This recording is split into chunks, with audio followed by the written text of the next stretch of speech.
여러분들의 삶의 자리는 어떠할까 그런 생각을 늘 해봅니다. 사실 오늘 이 말씀은요, 제가 한 3주 뒤에 시리즈로 하려고 자료들을 모으고 있는 주제였습니다. 하나님 주신 마음에 감동이 있어서 꼭 성도들과 이 말씀을 나누고 이 어려운 때를 반드시 돌파해내야 되겠다, 그런 생각을 갖는 중에 우리 한 성도님으로부터 전화를 받았습니다. 목사님, 저희 상황이 어려운 거 아시죠? 그런데 목사님, 더 이렇게 이제 어려운 상황이 되었는데 목사님께 문자를 하려고 하다가 전화를 드렸습니다. 아무래도 목사님 통해서 하나님이 하실 말씀도 있는 것 같고, 목사님 권면의 말씀 듣고 더 힘을 얻어서 이 부분을 이겨내고자 합니다. 그 전화를 받고 제가 말씀을 드리고 기도를 해드리고 난 뒤에 하나님이 제 마음에 주신 것은 얘야 3주 뒤가 아니라 바로 지금 이 성도들에게 그 말씀이 필요하단다, 그렇게 저에게 감동을 주셔서 여러분 오늘 이 말씀을 준비하게 된 것입니다. 우리의 삶의 여러 지표들을 보게 되면 참 어려운 것이 현실이죠. 자살률, 범죄율, 또 경제 여러 지표들을 보게 되면 어느 것 하나 어렵지 않은 부분들이 없습니다. 뉴스 보면 그냥 끄고 싶은 거예요. 또 뉴스도 얼마나 채널이 많은지 그 모든 뉴스에서 나오는 것들은 다 어렵다, 안 된다, 힘들다, 정말 생각지도 못한 사고가 생겼다. 늘 언제나 그런 말들이 우리를 참 짓누르고 있는데 그것이 곧 우리의 삶의 자리인 거죠. 어쩌면 적어도 우리의 삶에 힘겨운 영적 도전을 눈앞에 두고 어떻게 이 부분을 풀어가야 될지 어려워하는 이들도 있을 것입니다. 또 악한 세력이, 정말 영적인 악한 세력이 여러분과 여러분의 가정을 정말 무차별적으로 공격해 들어오는, 이 문제 하나 넘어서면 그 다음 문제가, 또 그 다음 문제를 좀 해결했다 싶으면 또 여지없이 생각지 못했던 어려운 일들이 연속으로 찾아오면서 우리를 정말 흔히 하는 말로 죽으라 하는 것 같은 그런 인생이 펼쳐집니다. 어디 그뿐입니까? 우리가 어릴 때부터 가졌던 왜곡된 자아인식과 그런 모든 것들은 우리의 삶의 관계들을 다 뒤틀어버리는, 정말 그래서 상처를 주고 상처를 받으며 살아가는 일들이 우리 가운데 비일비재하죠. 또한 치유가 불가능해 보이는 불치병이 내 삶 가운데 찾아왔습니다. 이건 뭔가 기다렸던 것도 아니고요. 그냥 평소에도 늘 건강하게 열심히 살아갔는데 어느 날 병원에 갔더니 손쓸 방법이 없다는 겁니다. 자, 여러분, 아무리 노력해도 이 고통과 스트레스에서 벗어날 수 없는 이런 삶의 문제들, 물질이나 문제, 연속되는 그러한 모든 것들이 한마디로 말하면 우리 앞에 놓여 있는 산이다는 산. 질병의 산이고 문제의 산이고 고통의 산이고 절망의 산이고 이 산이다는 거예요. 그런데 하나님의 뜻은 뭐냐? 이 산이 옮겨지는 것이다. 믿으시면 아멘. 그냥 그 산 그대로 있는 게 아니라 그 산 앞에서 어찌할꼬 하나님 어느 때까지입니까? 이 산 좀 치워주세요. 그렇게 빌고 그렇게 주눅들어 살아가는 인생이 아니라 그 산을 옮기는 것이 하나님의 뜻이다. 그러면 도대체 우리가 그 산을 어떻게 돌파해내고 그 산을 옮기고 우리 앞에 놓여있는 견고한 진을 깨트려 부수고 이 산성을 정복하고 나아갈 수 있는가? 이 말씀에 대해서 3주 동안 제가 집중해서 말씀 전하려고 합니다. 여러분, 이 말씀은 그냥 준비된 말씀이 아니라 여러분의 인생의 모든 문제를 돌파해내기 원하시는 하나님이 여러분을 초청하시고 주시는 하나님의 말씀인 줄 믿으시기 바랍니다. 어떤 거대한 산과 같은 문제가 내 앞에 있다 할지라도, 골리앗이 내 앞에 있다 할지라도 다윗 같은 심정으로 나아가면 여러분, 골리앗은 자빠지고 산은 옮겨지고 큰 산은 평지가 되는 역사가 일어나게 될 줄로 믿습니다. 자, 어떻게 그러면 우리가 이런 역사를 경험할 수 있을까? 자, 여러분, 그냥 요 성안동에 있는 동상 같은 거라면 건설사에서 와서 포크레인 몇 번이면 평지가 될 수 있어요. 산 옮길 수 있어요. 그런데 백두산 같은 거라면요, 에베레스트산 같은 거라면요, 그거 그렇게 해서 되겠습니까? 조금 파다 보면 쑥 내려와서 흔적도 없이, 내가 한 노력은 아무 흔적도 없이 여전히 사는 산인 거예요. 자, 이런 상황에서 우리는 어떤 심정이 되느냐는 거죠. 눈앞에 가로막고 있는 이 산, 예고 없이 찾아오는 불치병, 사랑하는 사람의 죽음, 감당할 수 없는 채무들, 이 모든 것들 앞에서 우리가 보이는 첫 번째 반응은 내가 그 문제를 해결하려고 한다는 거죠. 뭐 더 당연한 거죠. 내 앞에 있는 이 문제를 어떻게든 해결해 보려고 합니다. 그래서 삽을 가져와서 흙을 퍼내고 불도저를 동원하기도 하고 좀 누군가의 도움이라도 받아서 그 산을 옮기고 싶은데 어림이 있다 없다? 어림 반푼어치도 없는 거예요. 그래가 될 문제가 아니었던 거죠. 그런데도 우리는 오늘도 그 일을 하고 있고 내일도 눈 뜨면 그 일을 하고 있는 거예요. 그러면서 이렇게 이야기하는 거죠. 왜 안 되는 거죠? 왜 산이 옮겨지지 않는 거죠? 왜 나는 여전히 가난한 거예요? 왜 나는 여전히 병든 채로 이렇게 있는 거예요? 왜 내 삶의 문제는 그전이 그대로 내 삶을 짓누르고 있는 거예요? 그렇게 이야기하는 거예요. 이런 사람에게 두 번째 찾아오는 건 뭐냐면 자신의 노력이 아무런 효력을 발휘할 수 없는 현실을 만나면서 하나님에 대한 원망을 하기 시작합니다. 하나님에 대한 원망은 아닐지 몰라도 하나님께 등을 돌리는 거예요. 믿어도 별 수 없어. 그냥 그 믿음 그냥 액세서리인 거지. 막 시간 좀 있고 여유 있으면 교회 나가고 그냥 적당하게 내 마음의 평안을 위해서 신앙생활을 하는 거지, 내 삶 앞에 놓여있는 이 거대한 산은 옮길 수 있는 그런 것이 신앙생활 아니야. 성경의 그런 역사들은 옛날에나 일어났던 일이지 지금 그 일은 우리 삶에 일어나지 않아. 그러면서 우리는 하나님께 등을 돌립니다. 소망이 막히고요, 꿈이 좌절되고 더 이상 한 걸음도 앞으로 나아갈 수 없는 그런 삶을 직면합니다. 나는 저 강 건너편으로 가고 싶어요. 왜? 그곳에 나의 희망이 있고 그곳에 내가 바라는 꿈이 있는데 우리는 큰 산에 가로막혀서 도저히 이 강을 건널 수 없다고 판단하는 거죠. 자, 여러분, 이것이 우리 보통의 사람들의 일반적 형편이에요. 그럼 우리 그리스도인들도 이렇게 사는 게 그냥 맞는 걸까요? 여러분, 그런 신앙 정도 가지시려고 오늘 이 아침에 이 자리에 오신 거예요?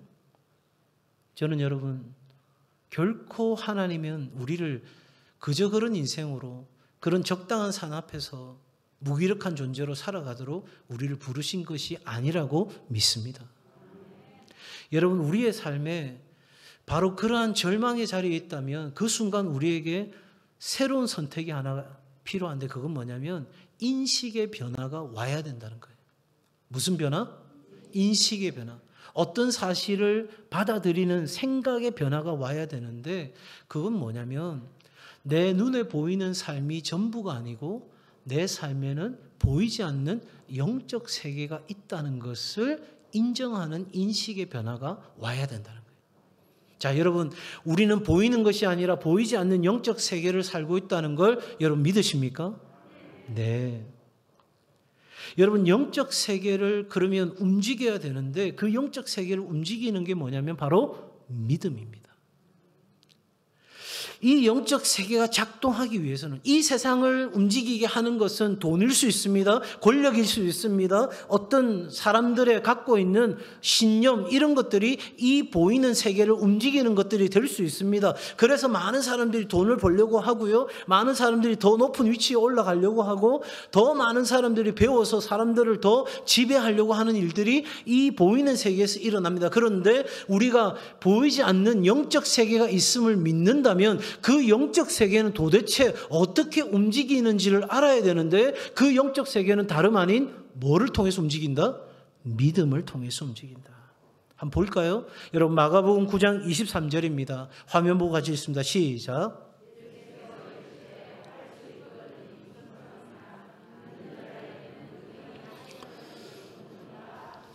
아멘. 이 부분 잘 기억하십시오. 믿는 자에게는 능히 하지 못할 일이 없다. 믿는 자.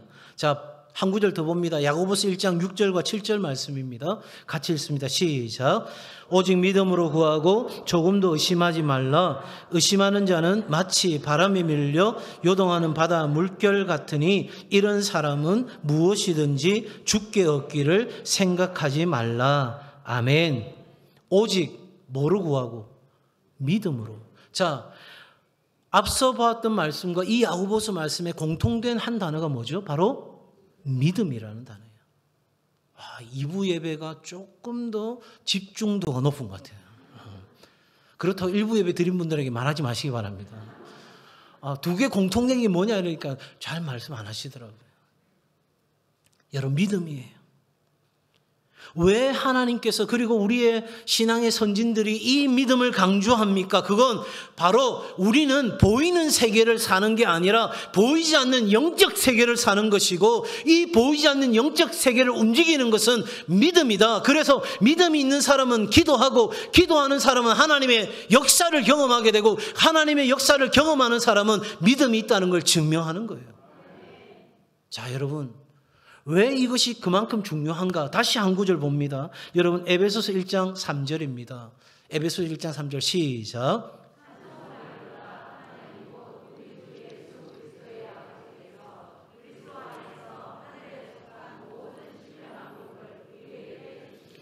아멘. 자, 보세요. 모든 신령한 복을 누구에게 주신다? 우리에게. 우리가 누구예요? 나가 누구예요?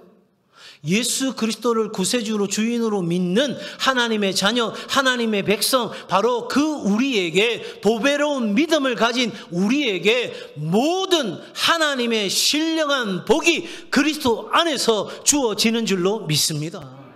그래서 베드로 사도는 베드로후서에서 뭐라고 말하냐면, 우리가 예수 그리스도를 닮아가고 이 모든 복을 누릴 수 있는 생명과 경건에 필요한 모든 것을 하나님이 이미 그리스도 안에서 주셨다, 이렇게 이야기하는 거예요.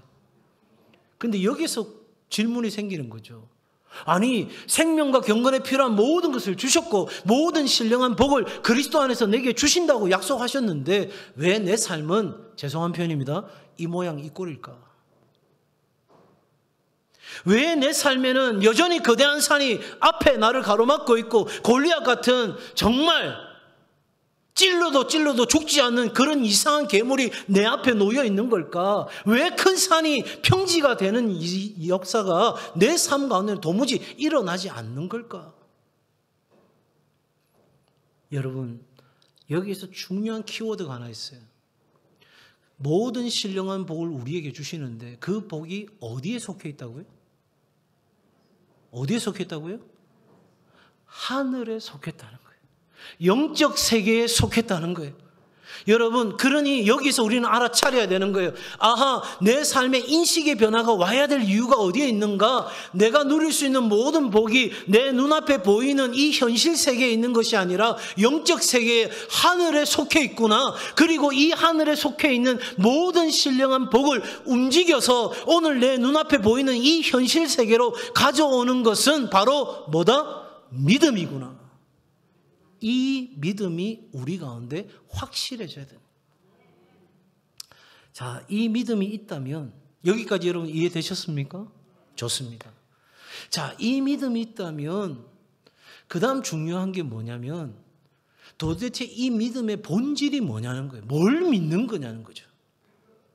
여러분, 할 수 있다, 하면 된다, 해보자, 이게 믿음이 아니에요. 물론 믿음의 요소는 반드시 이루어진다라고 하는 확신이 포함되어져 있습니다. 그러나 우리가 가지는 믿음은, 하늘에 속한 모든 영적 세계를 움직이는 그 믿음은 그러한 믿음이 아니에요. 내가 가진 믿음이 아니에요. 내가 믿어보자, 내가 잘해보자, 여러분, 그 차원의 믿음이 아니에요. 우리가 첫 번째로 가져야 될 믿음의 본질은 하나님에 대한 믿음입니다. 하나님은 신실하시다. 하나님은 미쁘시다. 하나님은 약속하시면 반드시 이루신다. 하나님이 말씀하시면 틀림없다. 하나님이 말씀하시면 시간이 가도 하나님의 방식대로 반드시 역사하신다. 이 믿음이 우리 가운데 있어야 하늘 세계에 속한 모든 신령한 복이 오늘 내 삶 앞에 펼쳐지는 역사가 일어난다는 거예요. 여러분, 그러기에 내 앞에 보이는 큰 산, 질병의 산, 물질의 산, 관계의 산, 인생의 모든 문제의 산은 하나의 그림자에 불과한 거다. 헛상에 불과한 것이다. 실체는 어디에 있어요? 하늘에 있는 거예요.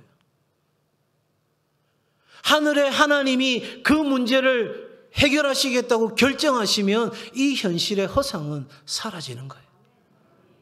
이게 영적 이치라는 거예요. 여러분, 이거 알아야 우리 인생의 문제를 풀 수 있는 길이 열리는 거예요. 여러분, 하나님은 우리 가운데 이 마스터키를 주셨는데 우리의 믿음이 보잘것없는 거예요. 오늘 본문에서도 말씀하고 있잖아요. 너희 믿음이 작은 까닭이니라. 여러분, 작다는 거예요. 그런데 여러분, 중요한 것은 그 뒤에 나오잖아요. 너희에게 믿음이 겨자씨 한 알만큼. 아니, 도대체 내 믿음이 겨자씨 한 알만큼도 모자라나? 여러분, 겨자씨 보셨어요? 아, 보신 분이 계시군요. 커요, 적어요? 작아요. 아주 작아요. 그냥 점과 같은 거예요. 아니, 믿음이 작은 것이나 겨자씨 같은 믿음이나 여러분 작은 것은 마찬가지잖아요. 그죠? 그런데 우리 주님은 겨자씨 한 알만한 믿음, 다시 말해서 생명력 있는 믿음, 믿음이 필요할 때 써먹을 수 있는 믿음, 하나님이 역사를 가져올 수 있는 믿음, 영적 세계가 열리고 하늘에 속한 모든 신령한 복이 이 땅 가운데 내려올 수 있는 그 믿음을 가진 사람을 통하여 하나님의 역사는 반드시 이루어진다.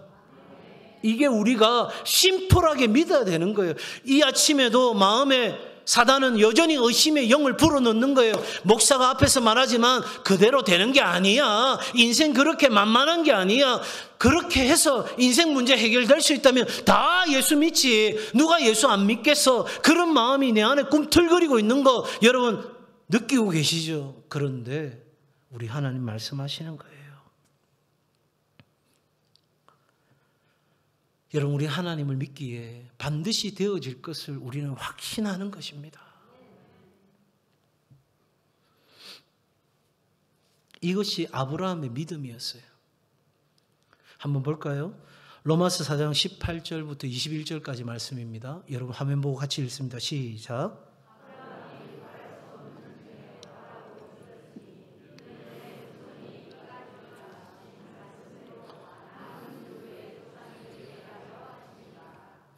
계속 읽습니다. 그가 100세나 되어 자기 몸이 죽은 것 같고 사라의 태가 죽은 것 같음을 알고도 믿음이 약하여지지 아니하고 믿음이 없어 하나님의 약속을 의심하지 않고 믿음으로 견고하여져서 하나님께 영광을 돌리며 약속하신 그것을 또한 능히 이루실 줄을 확신하였으니 아멘.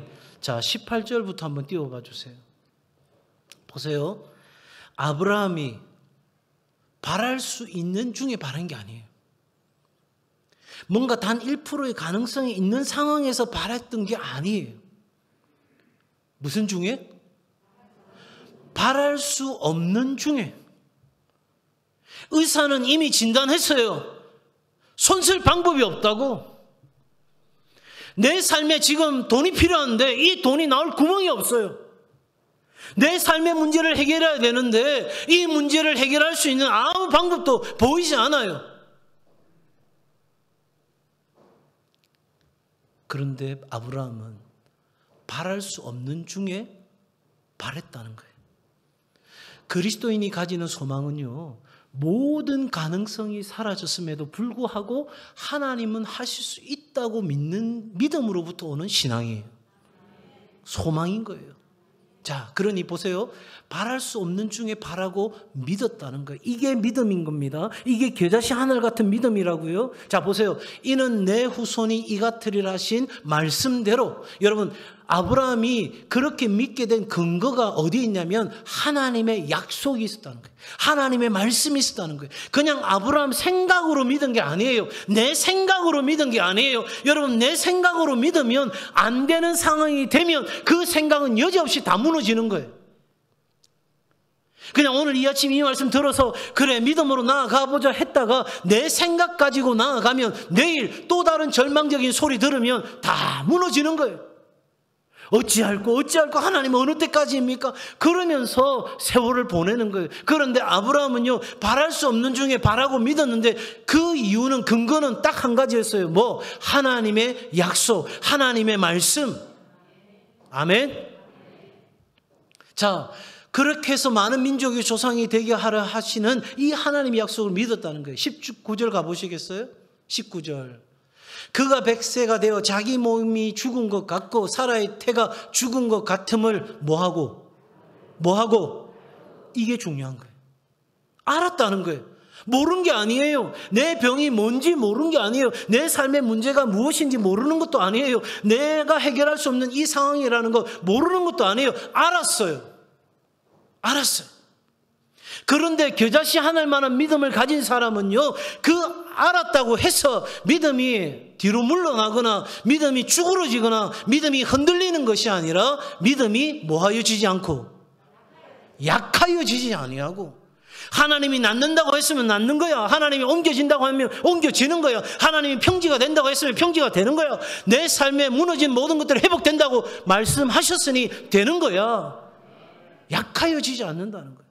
알아도 안 된다는 거 알아도 보이는 현실 세계에서 수많은 사람들이, 수많은 상황들이 안 된다고, 그거 그렇게 해서 될 문제가 아니라고 말하는 거 내가 알았어요. 그러나 보이지 않는 영적 세계가 내게 있기에, 내게 그 보이는 영적 세계를 이끌어 가시는 하나님의 약속이 있기에 믿음이 약하여지지 않았어요. 오히려 어떻게 됐을까요? 20절. 믿음이 없어 하나님의 약속을 뭐하지 않고? 의심하지 않고. 그러니까 하나님의 말씀이 있어야 되는 거예요. 내 생각이 중요한 게 아니에요. 내 감정이 중요한 게 아니에요. 내 상황이 중요한 게 아니에요. 내게 약속하신 하나님의 말씀이 있어서 믿음으로 뭐하여지고? 견고하여지고. 알았는데 믿음이 약하여지지 아니하고, 믿음이 후퇴하지 아니하고, 믿음이 오히려 더 든든해지고 강해지고 견고하여져서 하나님께 뭐를 돌렸더라? 영광을 돌리며 약속하신 그것을 또한 능히 이루실 줄을 확신하였으니. 그래서 성경은 뭐라고 말합니까? 너희가 믿으면 영광을 보리라.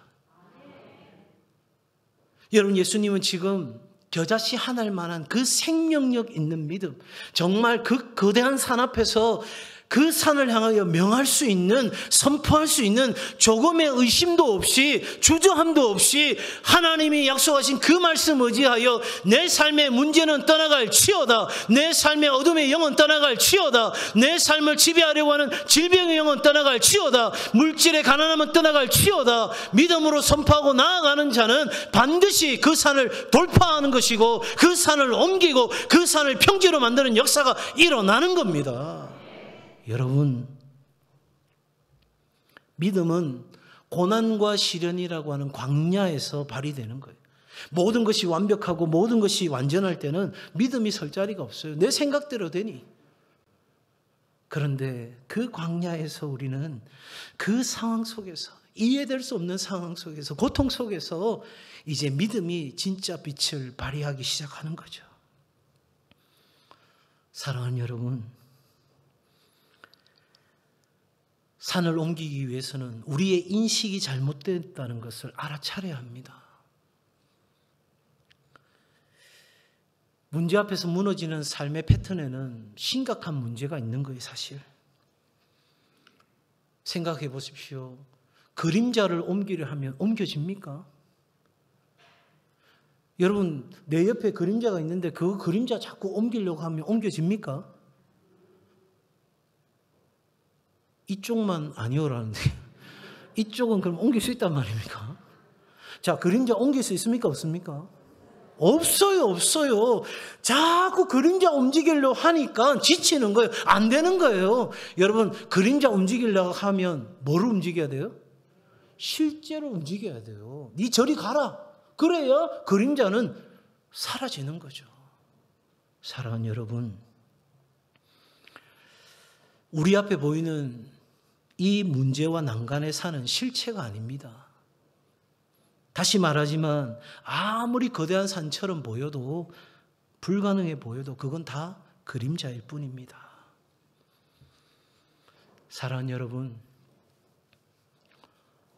제가 우리 교회 담임 목사로 올 때 우리 장로님들과 성도들 통해서 가장 많이 들었던 이야기 중에 하나는 질병에 대한 이야기였습니다. 이 말씀을 준비하게 된 이유도 거기에 있었습니다. 여러분, 질병이 아무리 우리를 공격해 온다 할지라도 하나님은 이 거대한 질병의 산을 옮기시기를 원하십니다. 여러분, 우리는 거기에 주눅들어서는 안 됩니다. 우리를 위축해 하는 그 어둠의 영에, 질병에 사로잡혀서 이도 저도 못하는 일생을 살아서는 안 됩니다. 여러분, 내일 죽을 값에 오늘 내게 주신 하나님의 은혜를 따라 최선을 다해서 주의 영광을 위해서 생명을 걸고 사는 겁니다. 여러분, 하나님은 분명히 말씀하셨어요. 우리가 이 질병의 영을 돌파해내는 순간 하나님은 우리 가운데 주의 부흥의 역사를 부어주십니다. 우리 안에 마음에 쉬쉬하면서 하는 이야기들이 있습니다. 건강해야 돼, 건강해야 돼. 그 말 속에 담겨있는 말 무슨 말입니까? 병이 걸리면 안 돼. 여러분, 그러나 여러분, 병에 드느냐 안 드느냐의 문제는 우리의 실체가 아닙니다. 오늘 우리의 삶의 영적 세계를 믿음으로 사느냐 살지 않느냐, 이것이 훨씬 더 중요한 거예요. 사랑하는 여러분, 저는 우리의 공동체를 위축해하는 이 질병의 영에 대하여 선포합니다. 오늘 질병으로 인하여 고통당하는 성도들이여, 여러분 믿음으로 선포하시기 바랍니다. 질병의 영은 나사렛 예수 이름으로 명하노니 떠나갈지어다. 여러분, 이러한 믿음의 선포 가운데서는 반드시 의심 없는 선포가 이루어져야 하는 것입니다. 사랑하는 여러분, 마지막 한 말씀을 통해서 오늘 말씀을 마무리합니다. 스가랴에서 있는 말씀입니다. 여러분 같이 함께 읽겠습니다. 스가랴 4장 6절과 7절의 말씀 함께 읽습니다. 시작.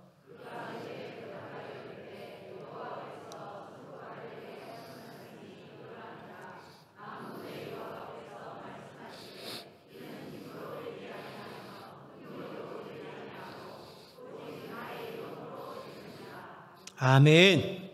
한번 따라합시다. 큰 산아, 내가 무엇이냐? 내가 스룹바벨 앞에서 평지가 되리라. 아멘. 한번 더 합니다. 큰 산아, 내가 무엇이냐? 내 앞에서 평지가 되리라. 하나님의 뜻인 줄 믿으시기 바랍니다. 여러분, 하나님은 우리 앞에 놓여있는 큰 산이 무너지기를 하나님은 기뻐하시고 그 일을 행하시겠다고 말씀하십니다. 그런데 우리에게 뭐가 필요합니까? 믿음이 필요한 거예요.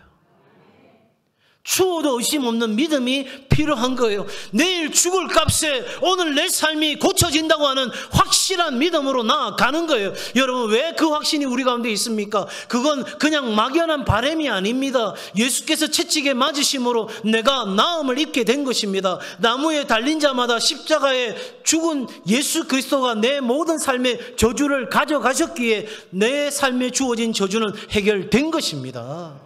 그러니 여러분, 우리는 믿음으로 선포하는 것입니다.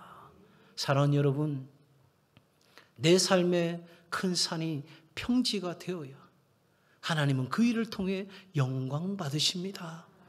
그리고 그 일을 경험함으로 우리는 영원한 천국을 꿈꾸며 그 영원한 세계를 소망하며 나아갈 뿐만 아니라 그 평지가 된 곳에 하나님 나라가 건설되어지는 역사가 일어나는 거예요. 여러분, 주의 몸된 공동체가 이 큰 산을 무너뜨리지 않고서는 여러분, 새로운 세대가 일어나는 일은 우리 가운데 일어나지 않는 것입니다. 우리 장로님, 권사님, 집사님들부터 믿음으로 선포하며 나아가시기를 바랍니다. 내 삶 앞에 놓여있는 큰 산 무너질지어다. 우리 안에 공격해 들어오는 모든 어둠의 세력들아 떠나갈지어다. 여러분, 이 아침에 이 종이 너무 강하게 말씀드리는 것 같습니까? 그게 아닙니다. 여러분, 우리가 오늘도 너무너무 무기력하게 그 거대한 산 앞에서 주눅들어 살고 있기 때문입니다. 지금 여기서 이 산을 정복하겠다고 결정하시기 바랍니다. 믿음으로 나아가면 반드시 하나님의 영광을 보게 될 줄로 믿습니다. 여러분 진짜 믿음 가지고 한번 살아보세요. 그 믿음 가지고 인생 걸어보세요. 그 믿음 때문에 한번 내 삶에 전부를 던져보세요. 그러면 믿음의 역사가 놀라운 일을 행하는 것을 여러분이 목도하게 될 것입니다. 특별히 우리 질병의 영으로 고통당하고 있는 여러 환우들 믿음으로 선포하세요. 여러분 굳이 일상과 다른 삶을 살 필요 없습니다. 아프나 건강하나 우리는 그냥 일관되게 살아가는 겁니다. 흔들림 없이 살아가는 겁니다. 그리하면 주의 영광 보게 될 줄로 믿습니다. 여러분 오늘 하나님 우리를 통해서 그 놀라운 일을 행하실 것입니다.